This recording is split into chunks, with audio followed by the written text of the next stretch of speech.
Up next, how the Iranian deal affects the fight against ISIS.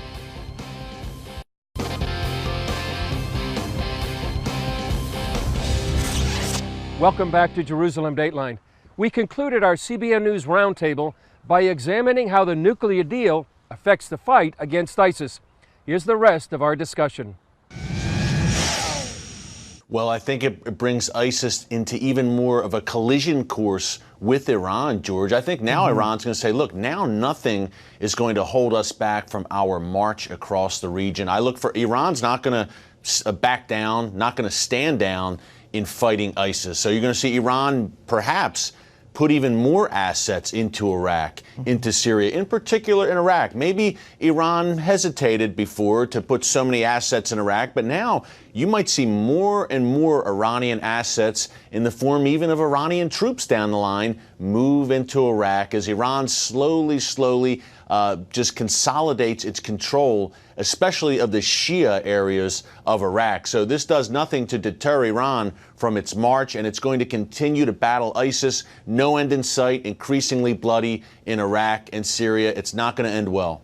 Gary, our folks are probably scratching their heads and saying, wait a minute, I thought we were against the Sunnis and fighting ISIS. Now the Shias against the Sunnis and ISIS. I mean, this is a convoluted mess in the Middle East. Well, here's something else that Erick didn't mention, but to go along with what you said, Erick, is I was just recently in Syria along the Turkish border, and I met with a lot of Kurds there. And what the Kurds were telling me is, look, the Turks have been supporting ISIS. We know the Saudis and the Emiratis and maybe Qataris have also been involved in supporting ISIS, but primarily Turkey. Do you think they are going to allow Iran to destroy ISIS? Because they are long-time enemies. So Turkey may step up its support for ISIS. You may see some of the other Sunni regimes step up their support against ISIS because Iran is now emboldened. And they will want to counter that. They will not want to see Iran dominate the Middle East. So in addition to an arms race, I think you're going to see maybe a large-scale war, Sunni, Shia, fighting one another, George. Is this a signal, this deal, a signal that the United States is now pivoting to the Persians, to the Iranians, after decades of supporting Sunni Saudi Arabia, that we are in essence pivoting to the Iranians? Absolutely, George. This has been going on now for years and years. And as everything in the world kind of speeds up with technology and politics and diplomacy and communications, this thing has dragged out for now 37 years. From the time that they took our hostages back when the mullahs first took power in Iran until they blew up the barracks in Lebanon. And this is a full circle.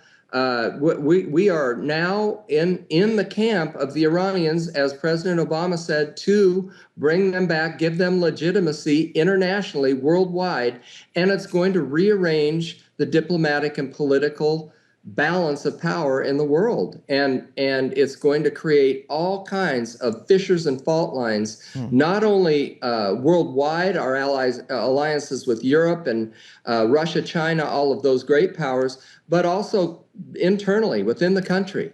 Chris, you have interviewed many Iranian believers in various secret locations around the world. How are they reacting to this agreement?